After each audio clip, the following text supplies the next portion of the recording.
여기서 시간 여행을 떠나볼까요? 기계혁명 시대는 그 시대의 대표적인 발명품에 따라 10년 단위로 정의합니다. 사람들의 삶을 변화시키고 현대 영국을 만든 영국의 위대한 기계혁명을 저와 함께 체험해 보시죠.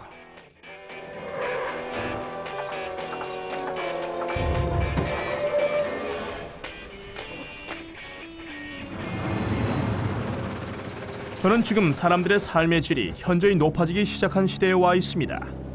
2차 세계대전은 아직 끝나지 않았죠. 200만 대의 자동차가 갑자기 등장해 도로를 달리던 그 당시 과학기술의 슬로건은 유선형 디자인이었습니다. 사람들은 빠른 속도에 매료되었죠.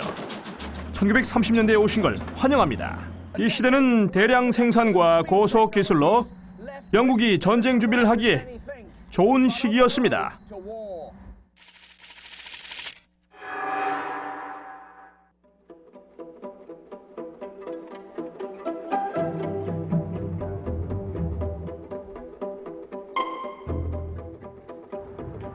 이곳은 영국의 주 국제공항 크로이던입니다. 물론 믿지 못하는 분들도 계시겠죠. 지금은 없어졌지만 예전에는 있었습니다. 1930년대 이 멋진 건물이 영국의 국제공항이었습니다. 지금의 히드로 공항이죠. 이곳에서 1930년 5월 5일 에이미 존슨이 자신의 비행 기록을 깨기 위해 호주로 출발했습니다. 그리고 영국 주요 항공사 사무실이 있었죠. 항공여행 시장이 성장하면서 항공사들은 서로 경쟁했습니다. 여기는 탑승권을 발매하던 곳입니다. 양쪽에 탑승 수속하는 곳이 있었고 저쪽에는 현재 KLM의 전신인 네덜란드 항공, 그리고 저쪽에는 영국의 임페리얼 항공이 있었죠. 1930년대는 탑승 수속 과정이 지금과는 달랐습니다. 20kg까지는 짐을 붙일 필요가 없었습니다. 그 정도 무게는 짐이 아니라 승객으로 간주했던 것이죠. 무게가 초과되면 기내 중앙 바닥에 딱 붙어 앉아야 합니다. 그렇지 않으면 이륙할 때 넘어지니까요.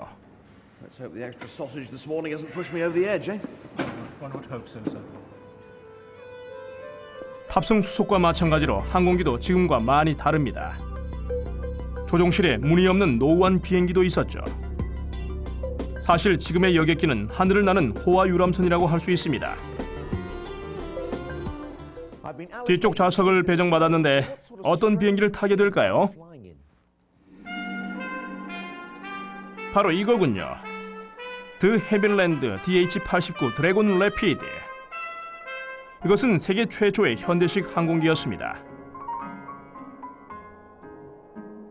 영국과 유럽 지역의 근거리 고속 비행에 이용되었죠.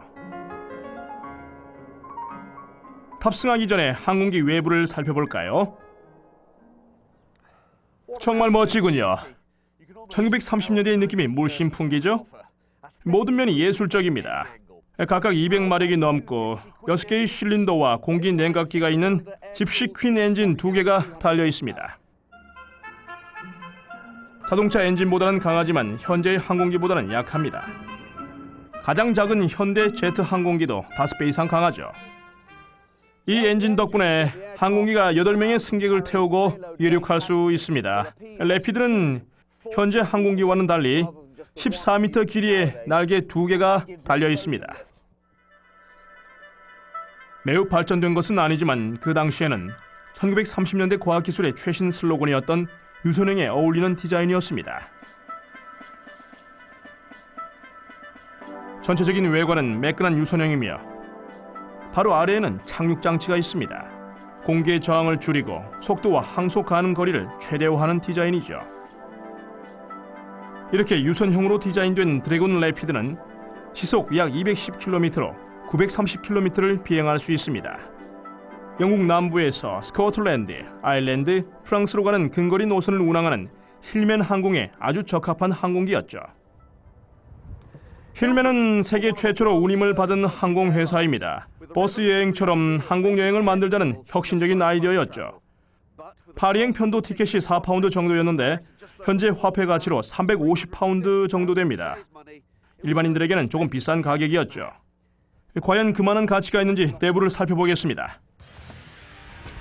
좌석이 8개뿐이고 그다지 호화롭지는 않지만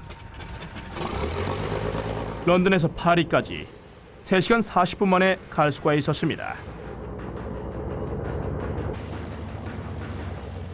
엔진 소리가 좋네요. 아주 부드럽고 강합니다. 현 상태가 계속 유지되기를 바랍니다. 저는 오랫동안 비행기 타는 걸 두려워했었죠. 여러분도 1930년대 항공기에 탑승해 보시죠. 이제 이륙 회전을 준비하고 있습니다. 엔진 속도가 갑자기 올라가는 소리가 들리시죠? 이것이 바로 이륙 회전입니다. 이륙하면은 기체 뒤쪽이 들렸다가 곧 수평을 유지하죠. 약간 무서운 느낌이 있지만은 커다란 복엽기가 드디어 하늘에 떴습니다. 이륙 활주 길이는 매우 짧았지만 지금 우리는 하늘 위에 있습니다.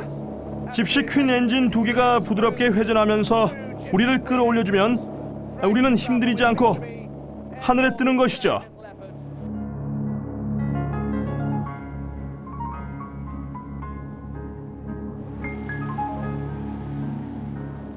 기내의 공간이 부족해서 여승무원은 탑승하지 않았습니다. 그래서 제가 직접 비상구를 알려드리겠습니다. 바로 여기입니다. 천장에 있는 구멍이죠. 여기에 있는 비상 버튼을 누르면은 작은 칼이 나오는데 그 칼로 구멍을 잘라내서 탈출합니다. 그 후에는 어떻게 했는지 모르지만 사실입니다. 인터콤이 없었기 때문에 기장의 기내 방송도 없었죠. 대신에 가끔씩 조종실에서 쪽지를 보냅니다. 여기 왔군요. 도버 해협을 지나고 있습니다. 뒤로 전달하세요. 통하네요. 승객 체험은 아주 기본적인 것이었습니다. 기장은 어땠을까요? Hi Barry. Hi Chris. How's she handling today? Well? It's very well. Quite good flying conditions today, so it's relatively smooth as you can feel for yourself. Visibility here is fantastic, isn't it? It's panoramic all the way around the cockpits. Yeah. All the first class cockpit that you never heard of. 눈앞에 펼쳐진 전경이 가까이 다가옵니다. 이제 착륙을 하는 것이죠. 항공기는 유선형의 날개 끝으로 회전하며 속도를 올립니다.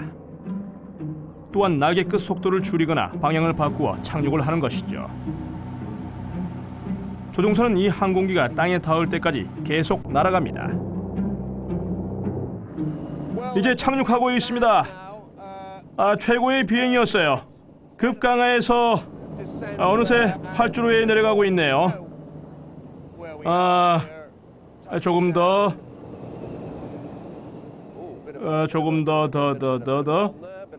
드디어 도착했습니다. 아주 부드러운 착지예요. 물론 이 항공기는 후륜기입니다. 뒤쪽이 약간 튕기네요. 이 항공기 체험은 아주 인상적이었습니다. 30년대에는 드래곤 래피드 항공기가 영국과 유럽의 승객들을 운송했습니다. 그러나 당시의 항공사들은 그 이름과는 달리 대부분 새로운 폭격기 기술을 시험하거나 독일의 도이치 루프트한자 항공처럼 영국 비행장을 정찰했습니다. 전쟁이 끝났을 때 드래곤 래피드 항공기가 대량 생산되었습니다. 목재 구조라 빠르고 쉽게 제작할 수 있어서 비행 훈련기로 공급되었죠. 30년대의 행복했던 시기에는 근거리 노선을 운항하는 영국의 인류 항공사가 제 역할을 다해서 사람들의 여행 방식이 변했습니다. 항공편으로는 어디든 갈 수 있었죠. 1930년대에는 미국에서 들여온 대량 생산 기술을 이용해 영국 공장에서 티메이커, 진공 청소기 등 노동력 절약 상품을 생산했습니다. 보통 사람들이 구입할 수 있는 제품의 생산으로 그들의 생활 방식이 변화되었습니다. 영국 자동차 회사 모리스 모터도 대량 생산 기술을 도입했습니다. 그 결과 더욱 많은 사람들이 자신의 차를 갖게 되었죠. 30년대 말에는 200만 대의 차량이 도로 위를 달렸습니다. 대단하죠? 하지만 30년대 초에는 한 가지 문제점이 있었습니다. 당시에는 자동차가 달릴 만한 도로가 거의 없었죠. 다행인지 불행인지 30년대 초는 대공황의 절정기였습니다. 수많은 사람들이 실직을 했고 이에 정부는 일석이조의 효과를 볼 수 있는 대규모 도로 건설 계획을 제안했죠. 30년대에 수천 킬로미터의 도로가 건설되었습니다. 리버풀에서 맨체스터까지 새 도로를 건설하는 데만 809명이 고용되었고 220대의 건설 트럭이 동원되었습니다. 당시 동원된 건설 트럭은 이런 A1934 센티넬 증기 화물차였죠. 믿기지 않겠지만 30년대 도로 건설에 계속 이용되었습니다. 구식처럼 보이지만 영국의 위대한 기계였죠. 보일러 압력은 115kg 제곱 센티미터로 증기 기관차와 같거나 더 높습니다. 증기 화물차는 현재의 휘발유 트럭보다 5배 더 강한 힘을 발휘했죠. 건설 산업을 위한 최고의 기계였습니다. 증기 화물차 운전은 자동차 운전과는 조금 다릅니다. 출발하려면 물을 165도 가까이 데워서 운전석에 있는 가마에 불을 지펴야 합니다. 불이 꺼지지 않게 석탄을 이곳에 계속 집어넣어야 합니다. 운전을 하면서 석탄을 집어넣기는 힘들기 때문에 증기 화물차는 2인 1조로 운행을 하죠. 제 파트너 짐 사르네이입니다. When these wagons were used commercially, they covered hundreds of miles, even hundreds of miles in a day sometimes. And a fireman was essential.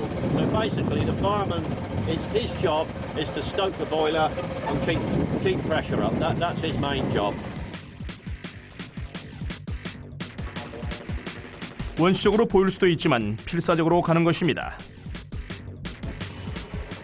So, Jim, this wagon will be good for 50 mile an hour? Oh yeah. When these wagons were built, there was nothing to touch them. Nothing to touch them for speed, nothing to touch them for power. 이 거대한 운송 차량은 증기를 만들기 위해 석탄과 물도 싣고 다녀야 합니다. 48km를 달릴 수 있는 분량만 운반할 수가 있죠. 그럼 증기 화물차는 어떻게 연료를 채웠을까요? 주유소에는 이 화물차를 세우지 못했습니다. 그보다 더 재미있는 방법이 있었죠. 다니면서 연못이나 시내를 찾는 것입니다. 만일 찾지 못하면 소화전이나 심지어 동물의 물통까지 눈에 띄는 건 뭐든지 이용했죠. 여기 물이 가득 들어있는 말구유가 있습니다. 이제 증기 화물차의 특별한 수급 장치를 이용해 보겠습니다. 호스 끝에 필터가 달려 있어서 나뭇가지나 물고기 등을 걸러낼 수가 있죠. 화물차의 증기력으로 물을 빨아들여서 탱크로 보내는 것입니다. 짐 시작하세요.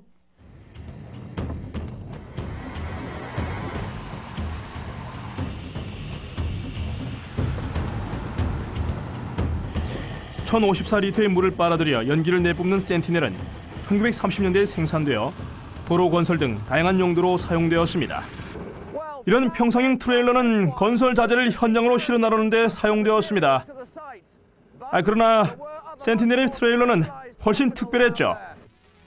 센티넬에는 이런 시멘트 혼합기가 달려 있었습니다.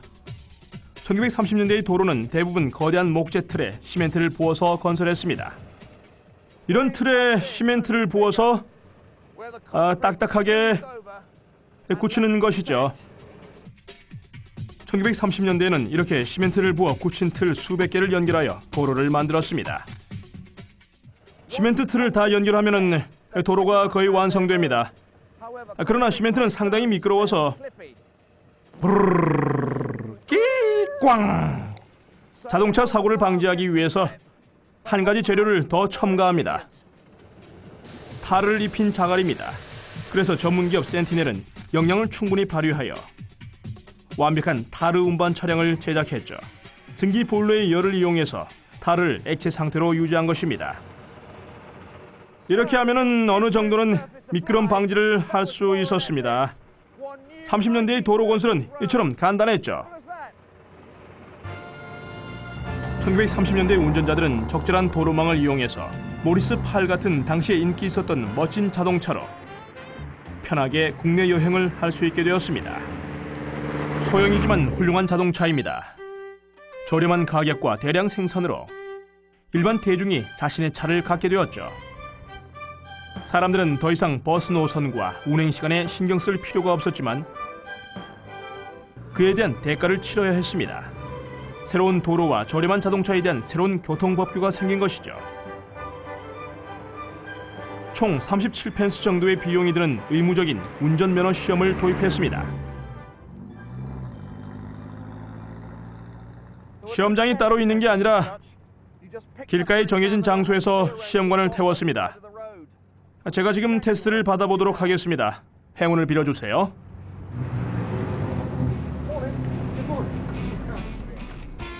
저의 운전면허 시험관 앨런 스필먼입니다.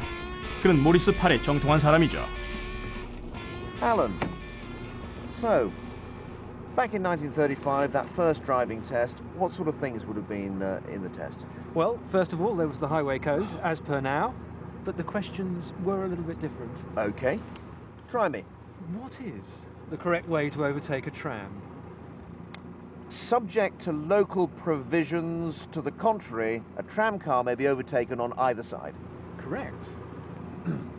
What must you not do to a traffic constable? Never, if it can be avoided, put questions to a constable regulating traffic. This may distract him, causing obstruction or danger. Brilliant.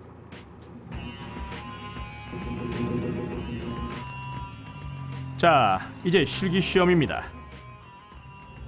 여기서는 수신호가 중요합니다. 당시 자동차에는 방향 지시가 없었기 때문에 수신호 테스트를 했었죠. 좌회전부터 시작합니다.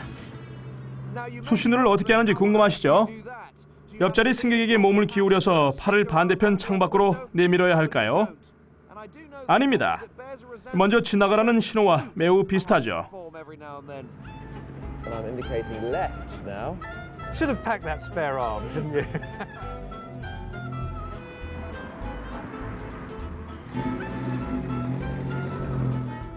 You were kept busy back in the day, weren't you? 이번에는 모퉁이에서 후진을 합니다. 기어가 맞물리지 않는 이런 자동차로는 쉽지가 않습니다. 마지막으로 급정거를 합니다.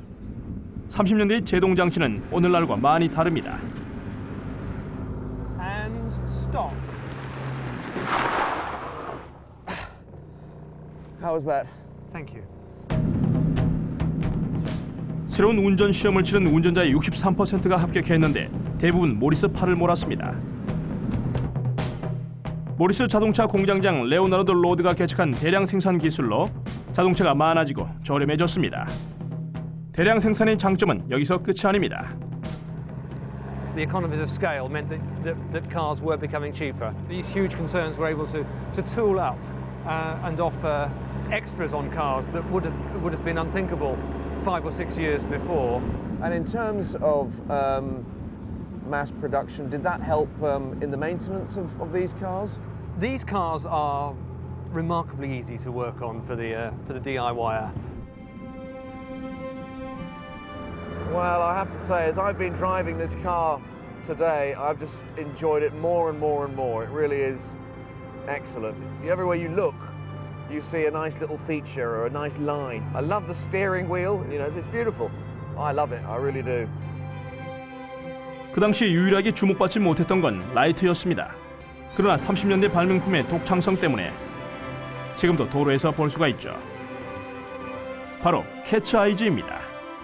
1933년에 발명가 퍼시 쇼는 어두운 밤길을 운전해서 집으로 가고 있었는데 자동차 헤드라이트 불빛이 고양이 눈에 반사되었습니다.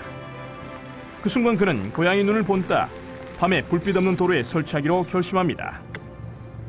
어떻게 만들었을까요? 최고의 아이디어가 다 그렇듯이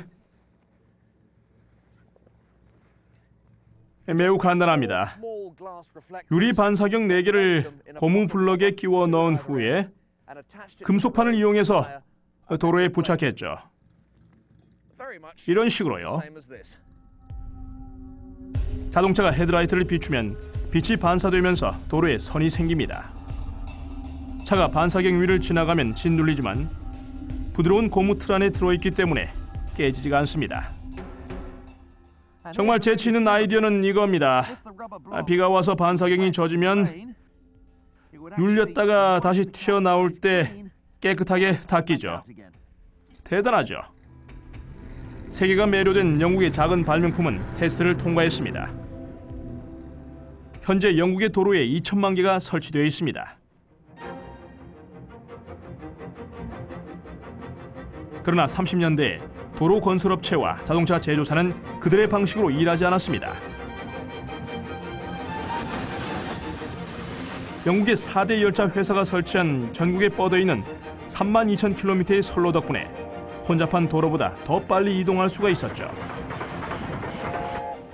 가장 빠른 것은 런던에서 에든버러까지 운행하는 런던 앤 노스 이스턴 철도 회사였습니다.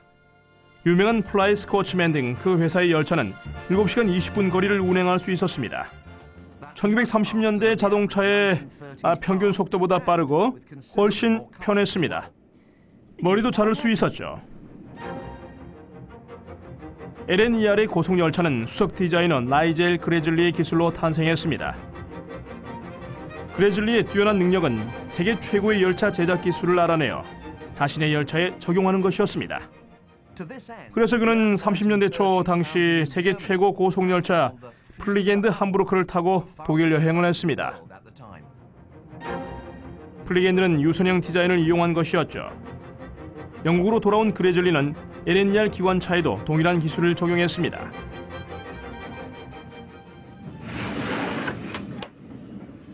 유선형 디자인은 기계에 부딪히는 공기의 흐름을 최대한 부드럽게 만듭니다. 즉, 바람의 저항을 최소화하여 최대의 속도를 내는 것이죠. 공기의 흐름을 눈으로 볼 수 없기 때문에 현실화가 어려웠던 이 위대한 이론은 풍동을 이용해서 실현되었습니다. 영국의 주요 풍동은 런던 테딩턴에 있는 국립물리연구소에 지어졌습니다. 그곳이 바로 그레즐리의 다음 목적지였죠. 풍동 안에서는 이렇게 바람이 강해집니다. 그래서 연기 같은 것을 이용하면은 공기 흐름과 대체적인 움직임을 알 수가 있습니다. 그레즐리는 풍동을 이용해서 기본형의 열차에 이런 유선형 앞머리를 부착하면은 60%의 힘으로 공기의 저항을 이겨낼 수가 있고 더 빠른 속도로 달릴 수 있다는 걸 알아냈습니다. 그래서 만들어진 것이 바로 그레즐리 A4 퍼시픽입니다. 가장 위대한 증기기관차가 탄생한 것이죠.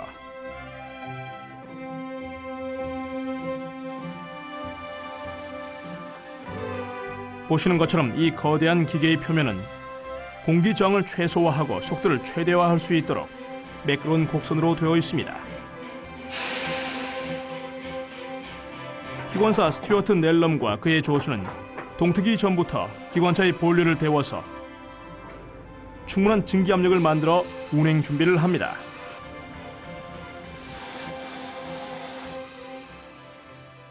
현재 증기 압력은 약 113kg/제곱센티미터입니다. 최소한 68kg/제곱센티미터만 있으면 되니까 이제 출발 준비가 되었네요.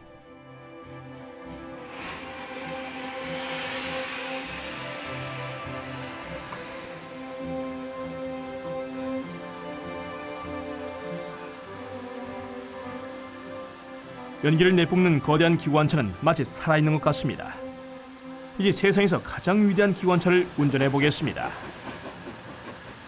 You can take the brake off, moving towards the window. And I'm looking at the brake. Look at the gauge. Oh, yep, there we go. Down to zero. Right, That's it, lovely. And And then onto the really important handle, which is the regulator. Now that lets the steam we're into the rolling a boiler. little bit anyway, Yeah, but she's on a little bit of a gradient. If you ease that open, there she goes. Pause like that a second. Okay, and you can And just then back feel her down, take yeah. off. There's an awful lot of power on the end of that handle. and then exactly a lot of power on the end of that handle, that's right, and then you exactly. put it back to where it was. Basically, we're letting 50 pound of steam into the cylinders Right. out of a potential 250. Okay. Now we've got going a little bit, you can now alter the reverser a bit to Okay. make better use of the steam. So Right. go back up to sort of 45, something like that. Okay. Off we go to Edinburgh. You can feel the power as soon as you open the regulator and get moving. That's right, there's an awful amount of power there. Power on the end of that handle is very evident. It really is. Okay. We're just rolling now, so we just let a little bit of the momentum go. So that's just the momentum That's we're just rolling on now. momentum, yeah. Incredible. Incredible. Trains do just as much rolling as they ever do with power on. Yeah. And the more weight you add, the quicker they'll go. Oh, yes. 아무리 빠르고 강력한 기관차라고 해도 이것을 열차라고 할 수는 없죠. 그래서 저 옆에 선로에서 6, 7량을 객차를 달고 가야 합니다.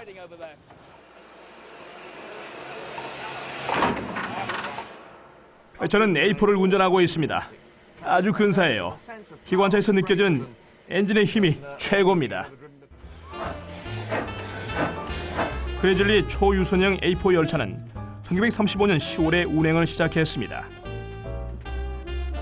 런던에서 뉴캐슬까지 4시간 만에 운행하며 일시적인 성공을 했습니다. 그러나 거의 실패할 뻔했었죠.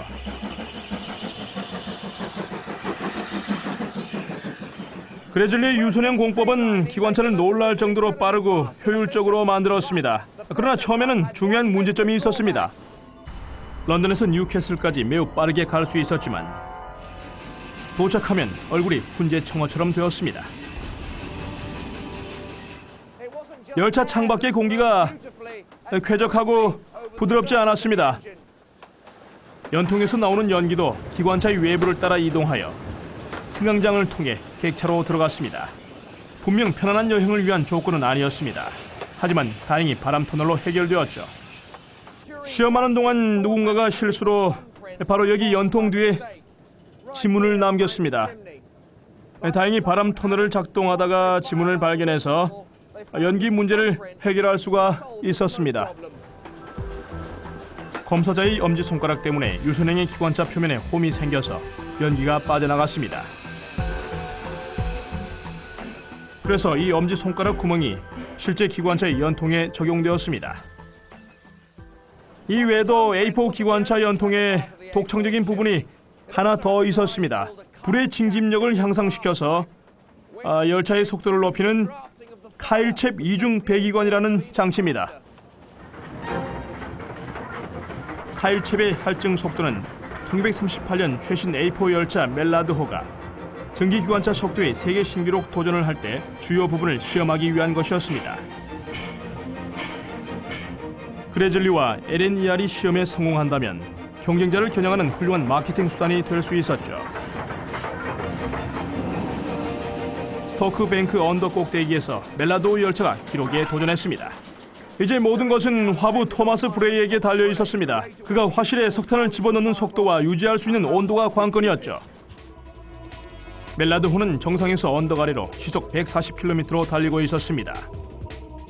155, 167, 172, 179, 186, 191, 197, 199, 그리고 201. 순식간에 시속 202km가 되었습니다. 멜라드호는 독일에서 세웠던 시속 200km를 깨고 세계 신기록을 달성했습니다. 이 기록은 아직도 깨지지 않고 있죠. 그레즐리의 유선형 열차가 세계 최고의 전기기관차일 것입니다.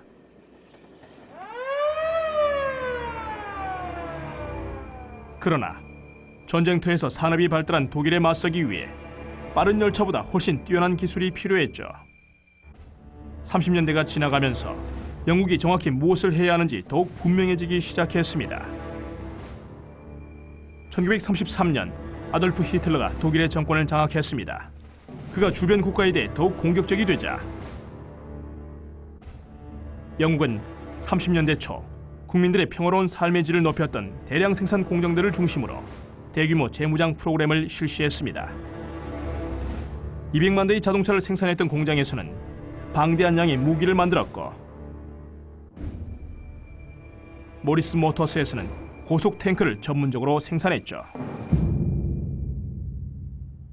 1차 세계대전이 일어나기 20년 전에 처음 등장한 탱크는 윌리 몽크 1호 같은 28톤짜리 괴물이었습니다.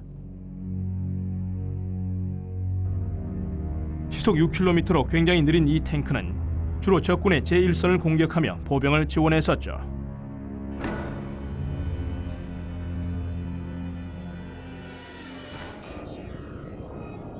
그러나 1920년대 영국의 실험적인 기계와 부대는 탱크를 다른 용도로 사용했습니다.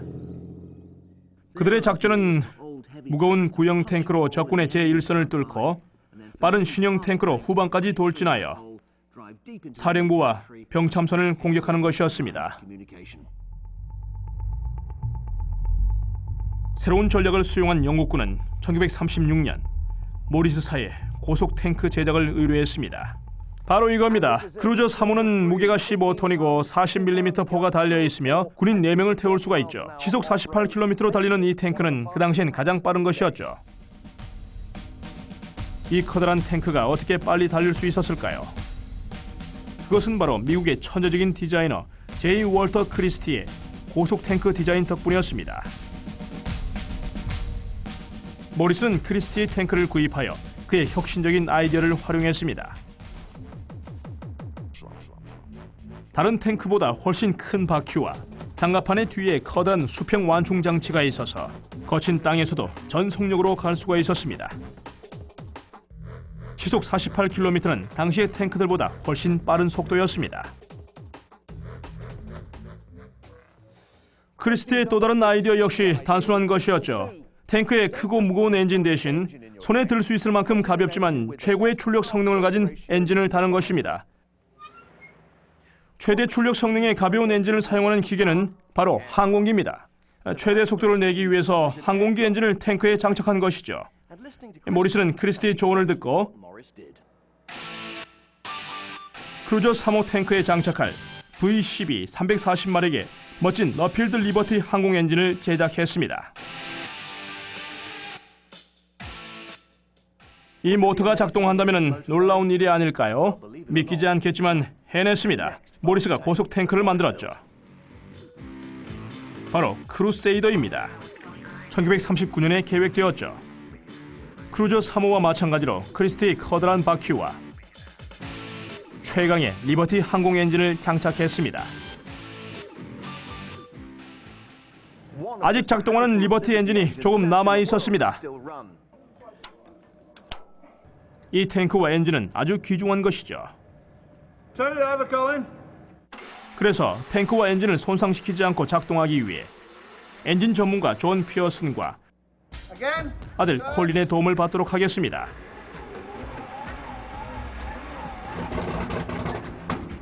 (1930년대) 디자인의 중심은 건강과 안전이 아니었습니다. 밸브 락커 때문에 손가락이 잘릴 수도 있죠. 들리십니까? 예. 전 세계에 몇 개밖에 없는 27리터 V12 리버티 엔진입니다. 아주 훌륭해요.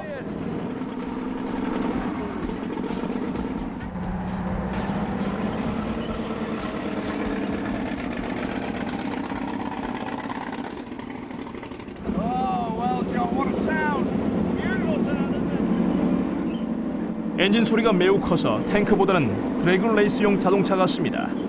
시속 48km 이상 달리는 크루세이더는 전쟁터에서 가장 빠른 탱크였죠. You had that 30-mile-an-hour speed to sort of get out of trouble. Yes, it was a very difficult target to hit when it was running, and in fact that was intended to be its defense, was really to keep out of the way. 크루세이더는 가장 빠른 탱크였지만 세계 최고는 아니었습니다. 안타깝게도 문제가 좀 있었죠. Crusader was agile, it was fast, but it was very fragile, and it would break down quite regularly. So I suppose when it was broken down, obviously it was a sitting duck. Yes, that's right, it'd just been immobile and not very thickly armoured pillbox. 걱정거리가 하나 있었습니다. 영국의 모리스가 탱크를 제작하는 동안 독일의 다임러 벤츠에서도 비밀리에 탱크를 만들고 있었습니다.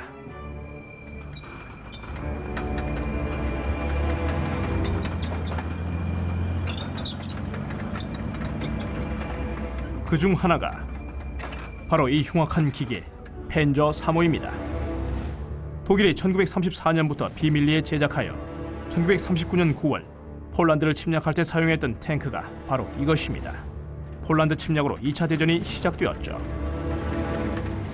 펜저 3호의 엔진 소리는 크루세이더에 비해 훨씬 더 고급스러운 리무진 같은 느낌이 드는군요. 1939년 독일은 폴란드의 제1선을 뚫고 돌진하여 사령부와 병참선을 공격했습니다. 이것은 크루세이드를 이용하기 위해 영국의 기계화 시범 부대에서 세웠던 작전을 반영한 것입니다. So if we look at a Crusader versus a Panzer III, how do they compare? Well, they're surprisingly similar. They were built very much the same sort of type, similar type of engine, although the engine in the Panzer III is only about half the size. The big difference, I suppose, is the suspension. 펜저는 영국의 크루세이드와 달리 커다란 바퀴와 완충 장치가 없습니다. 그래서 크루세이드가 훨씬 빠르죠. 크루세이드는 크리스티의 놀라운 완충 장치로 인한 장점이 하나 더 있습니다. The Crusader, the crews were expected to shoot on the move because of the good suspension, whereas the German tank would normally come to a halt before it fired.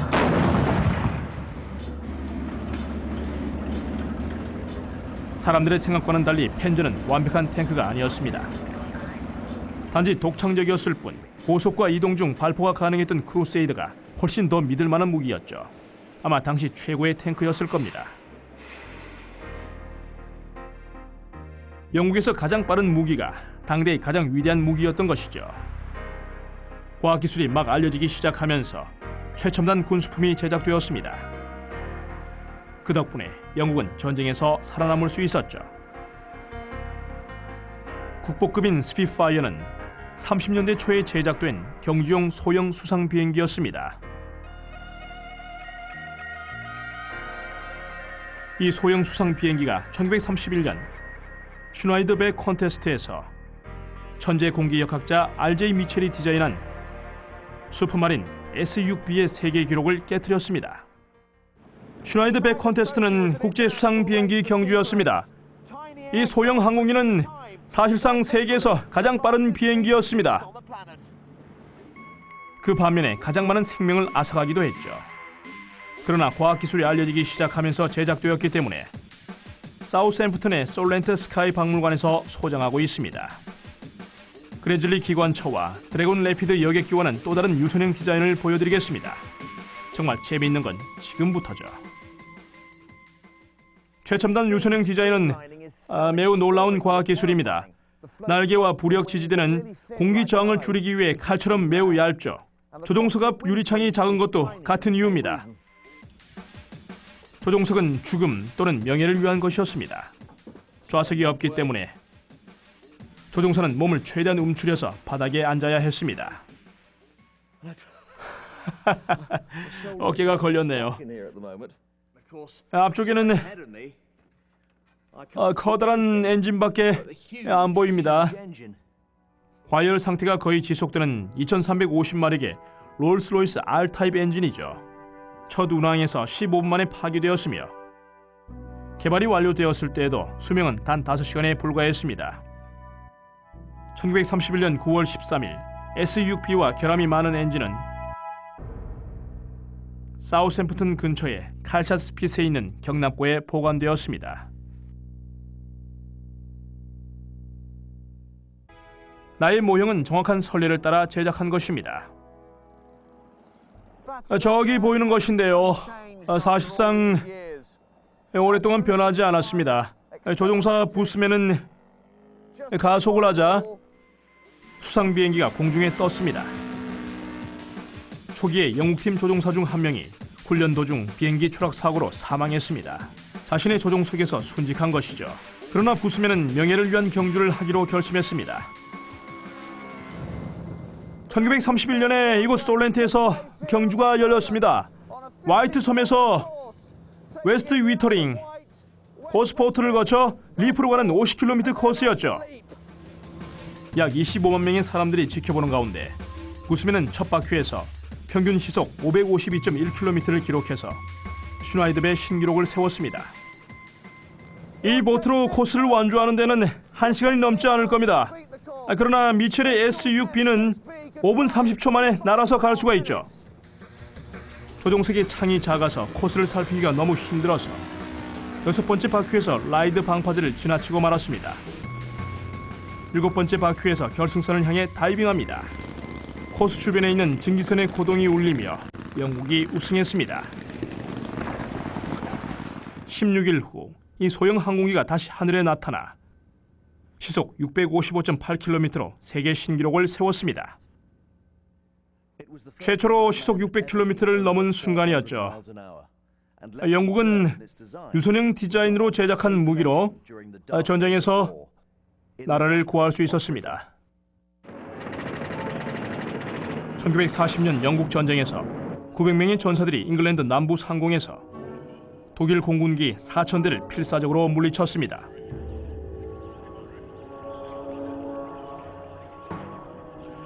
가장 유명한 영국 전투기는 슈퍼마린 고속 전문가 R.J. 미첼이 디자인한 스피파이어였습니다.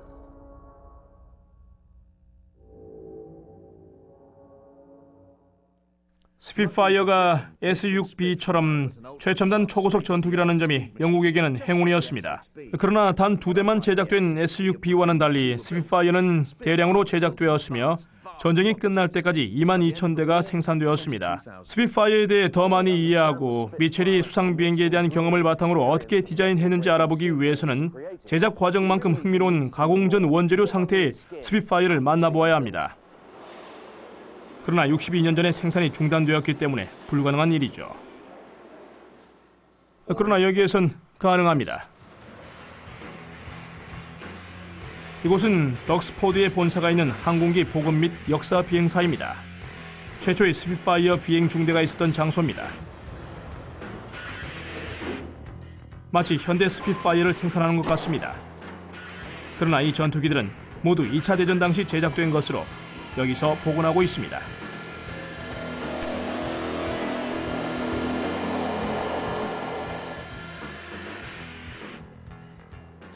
굉장히 놀랍습니다. 1939년으로 돌아간 것 같군요. 여기 스피파이어 날개의 알루미늄 뼈대가 지그 위에 놓여 있습니다.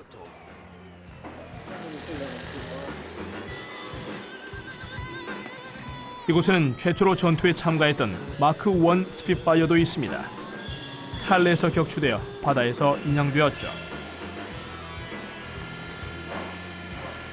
미첼의 혁신적인 수상 비행기처럼 모든 것이 금속으로 제작됩니다. 작고 가벼운 알루미늄 프레임을 고속 금속 외피로 덮으면 스피파이어가 매우 강력해집니다. 당시 대부분의 항공기는 캔버스 천을 덮은 목재 프레임으로 제작했었죠. 얇은 타원형 날개는 스피파이어의 결정적인 부분입니다. 극도로 얇은 날개가 미첼이 완성한 고속 비행의 비법이었죠. 왜 타원형이었을까요? 미첼에게 항공기 제작 자금을 지원해주던 항공국에서 매우 빠르게 상승하여 적기를 요격할 수 있는 전투기를 요구했습니다. 게다가 적기를 격추시키기 위해 기관총 8대를 장착해야 했죠. 미첼과 제작팀은 날개를 타원형으로 만들어 두께를 줄이고 공기 저항을 최소화하면서도 강력한 힘을 발휘하도록 했습니다. 그리고 착륙 장치가 들어가는 내부 공간에 기관총을 장착했죠. 이것이 스피파이어를 매우 빠르고 강력하게 만든 비결입니다. 타원형의 날개와 함께 스피파이어의 속도를 높여주는 것이 하나 더 있습니다. 바로 무거운 새 엔진입니다. 이 엔진은 롤스로이스 멀린의 전설이 되었죠. 미첼이 수상 비행기에 장착했던 롤스로이스 R타입 엔진과 마찬가지로 과급기 기술로 V12의 강력한 힘을 발휘합니다. 그러나 결함이 많은 R타입과는 달리 이 엔진은 파열하기 전까지 몇 시간 이상 오래 갑니다. 물론 냉각 장치가 많이 필요하죠. 미첼은 슈나이더 경주용 비행기를 날아다니는 방열체로 만들어 R타입 엔진의 냉각 문제를 해결했습니다. 날개 위아래 표면 전체와 플로트까지 기체의 절반 정도의 뜨거워진 엔진에 물을 보내어 속도를 높일 때 기체 주변에서 소용돌이 치는 공기로 냉각시키는 것입니다. 이로 인해 R타입 엔진은 소형 항공기에서는 파열되지 않았지만 전투기는 탄환 공격을 받을 수 있기 때문에 기체의 절반을 방열체로 만들 수 없었습니다. 그래서 날개 밑에 숨겨진 구멍을 통해 뜨거워진 엔진에 물을 보내면 공기가 들어가서 열을 식히고 다시 빠져나가는 것이죠. 그러나 정말 중요한 건 이겁니다. 공기가 이 속에서 압축되기 때문에 앞쪽에서 들어올 때보다 더 빠르게 뒤로 빠져나가면서 특수 램제트 엔진처럼 작동하여 스핏파이어의 속도를 높여주는 것입니다. 미첼이 제작한 최초의 스핏파이어는 1936년 3월 5일 처녀 비행을 했습니다. 아주 근사한 항공기죠. 이렇게 서 있어도 고속 항공기처럼 보입니다. 최초의 마크 1 항공기는 시속 563km였죠. 항공국은 스핏파이어의 시험 비행에 만족하며 6월 3일 310대를 주문했습니다.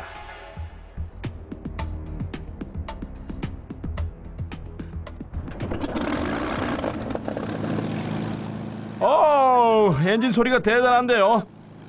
연기가 조금 나고 불꽃은 작지만은 거센 일시적인 돌풍 속에서도 안정적으로 서 있네요. 최고입니다. 저에게 한번 타보라고 합니다만 제가 생각했던 것과는 다르네요. 항공기가 지상 이동을 할 때 뒤에서 부는 바람을 막기 위해 인간 모래주머니가 되는 것이죠. 대단한 경험을 하는군요. 안타깝게도 미첼은 1937년에 사망하여 자신이 만든 항공기의 비행을 보지 못했습니다. 그러나 2차 대전이 일어났을 때 그의 천재적인 공학 기술 덕분에 영국은 자기 방어가 가능해 세계를 제패할 수 있는 전투기를 보유하고 있었죠. 30년대 말 무렵 힘든 시기가 있었지만 당시에 일어났던 대량 생산, 여객기, 고속 기술의 위대한 발전으로 영국은 더욱 철저하게 전쟁 준비를 할 수 있었습니다.